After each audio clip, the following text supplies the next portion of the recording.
اعوذ باللہ السمیع العلیم من الشیطان الرجیم بسم اللہ الرحمن الرحیم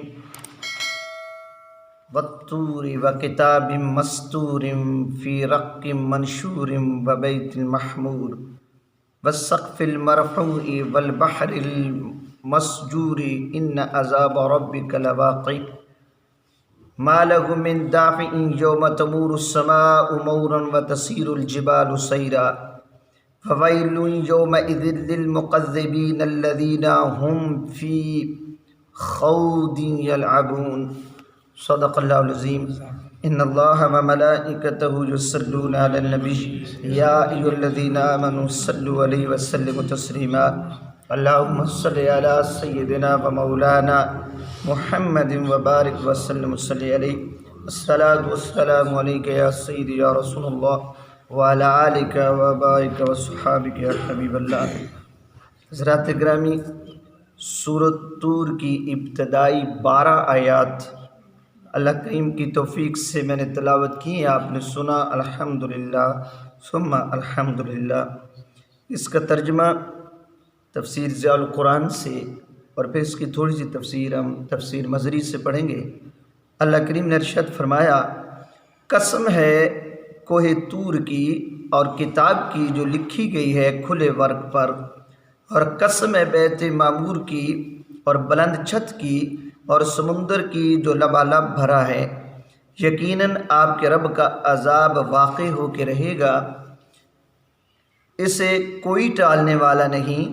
جس روز آسمان بری طرح تھر تھرا رہا ہوگا اور پہاڑ اپنی جگہ چھوڑ کر تیزی سے چلنے لگیں گے، پس بربادی ہوگی اس روز جھٹلانے والوں کے لیے جو محض تفریح تباہ کے لیے فضول باتوں میں لگے ہوئے ہیں۔ یہ ان آیات کا ترجمہ ہے۔ اس کے اندر بہت ساری چیزوں کا ذکر ہو گیا ہے، اللہ کے عذاب کا، اور اللہ کریم نے کئی چیزوں کی قسمیں اٹھائی ہیں، یعنی آسمان کی قسم، کتاب کی قسم، اور بیت المعمور کی قسم، اور ان سمندروں کی قسم جن کے نیچے لاوے ابل رہے ہیں۔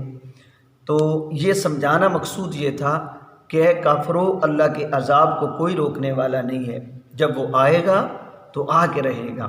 یہ قرب قیامت کا بھی ذکر اس میں ہو رہا ہے، جس روز یہ پکڑے جائیں گے اور آسمان جو ہے اس روز کانپ رہا ہوگا، تھر تھرا رہا ہوگا، اتنا مضبوط آسمان اپنی جگہ پہ نہیں رہے گا، ہل جائے گا۔ اسی طرح پھر پہاڑ جو ہیں یہ اپنی جگہ سے نکل آئیں گے، جڑوں سمیت ہوا کے اندر اڑیں گے۔ وہ کیسا منظر ہوگا؟ اے انسان ذرا غور تو کر۔ اس کے بارے میں پھر پہلے یہ سماعت فرما لیجیے۔ امام مسلم نے حضرت انس بن مالک سے روایت کیا ہے کہ اس کے اندر جو بیت المعمور کا ذکر ہوا ہے، 7ویں آسمان پر آقا نے ارشاد فرمایا، جب میں معراج کو گیا تو دیکھا کہ سیدنا آدم علیہ السلام جو ہیں وہ سیدنا ابراہیم علیہ السلام وہ بیت المعمور کے ساتھ ٹیک لگائے ہوئے بیٹھے تھے، اور یہ وہ بیت المعمور ہے جس کے اندر 70,000 فرشتے ڈیلی آتے ہیں، اس کا طواف کرتے ہیں، نمازیں پڑھتے ہیں، اللہ کی عبادت کرتے ہیں۔ صرف ایک دفعہ ہی ان کا داخلہ ہوتا ہے، اس کے بعد پھر ان کی باری قیامت تک نہیں آتی۔ اسی طرح حضرت ابن عباس کی ایک روایت میں ہے کہ قیامت کے دن اللہ تعالیٰ تمام سمندروں کو آگ بنا دے گا۔ یہ جو پانی نظر آ رہا ہے نا، یہ آگ بن جائے گی، جس سے دوزخ کی آگ بھی مزید اس میں اضافہ کر دیا جائے گا۔ امام بہقی نے حضرت ابن عمر کی روایت بیان کی ہے کہ رسول پاک صلی اللہ علیہ وسلم نے فرمایا، سوائے مجاہد اور حج کرنے والوں اور عمرہ کرنے والوں کے اور کوئی شخص سمندر میں سفر نہ کیا کرے، کیونکہ سمندر کے نیچے آگ ہے، یا فرمایا آگ کے نیچے سمندر ہے۔ حضرت ابو یعلا بن میہ راوی ہیں کہ تاجدار کائنات صلی اللہ علیہ وسلم نے فرمایا سمندر جہنم ہے، یعنی یہ پھر مختلف اس کی تفسیریں ہوں گی۔ آگے ہم چلتے ہیں۔ ضحاک نے بحوالہ نزال بن صبرہ بیان کیا ہے کہ حضرت علی رضی اللہ تعالیٰ عنہ نے فرمایا کہ یہ بحر مسجور اس سے مراد کیا ہے؟ عرش کے نیچے ایک سمندر ہے، اس کی گہرائی اتنی ہے جتنا 7 آسمانوں کا 7 زمینوں سے فاصلہ، اس میں گاڑھا پانی بھرا ہوا ہے، اس سمندر کو بحر حیوان یا بحر حیات بھی کہا جاتا ہے۔ پہلا سور پھونکا جانے کے بعد 40 دن یعنی اس سے مخلوق پر بارش ہوگی، یعنی جب بالکل خاموشی ہو جائے گی، موت طاری ہو جائے گی، ہر چیز ختم ہو چکی ہوگی، تو پھر زمین کو بچھایا جائے گا اور 40 روز اس پہ بارش ہوگی، جس سے لوگ اپنی قبروں سے اس طرح نکلیں گے جس طرح فصل نکلتے ہیں، جس طرح دانے زمین میں گرا دینا تو وہ پھر اس پہ پانی نمی پہنچ جائے اسے تو وہ نکلنا شروع، اس طرح نکلیں گے۔ اسی طرح پھر فرمایا، حضرت جبیر بن محتم بیان کرتے ہیں کہ غزوہ بدر کے موقع پر بہت سے ہمارے لوگ، بڑے قیمتی لوگ جو تھے مسلمانوں نے قید کر لیے، وہ مدینے لے کے چلے گئے۔ تو فرماتے ہیں کہ میں مدینے آیا، ان قیدیوں کے بارے میں گفتگو کرنی تھی، کمپرومائز کرنا تھا، ان قیدیوں کو چھڑوانے کی بات کرنی تھی، تو مجھے شام کے وقت پیارے آقا صلی اللہ علیہ وسلم اس وقت مسجد کے اندر شام کی مغرب کی نماز ادا فرما رہے تھے اور یہ آیات تلاوت فرما رہے تھے جو ابھی ہم نے تلاوت کی ہیں۔ وہ کہتے ہیں میں مسجد سے باہر تھا، وہ اندر سے مجھے جب یہ آواز آئی اور پیارے آقا صلی اللہ علیہ وسلم اس جگہ پہ پہنچے کہ ما لہم من دافع، جب اس مقام پہ پہنچے تو میرا دل پھٹنے لگا، میں سمجھا کہ میرا دل پھٹ جائے گا۔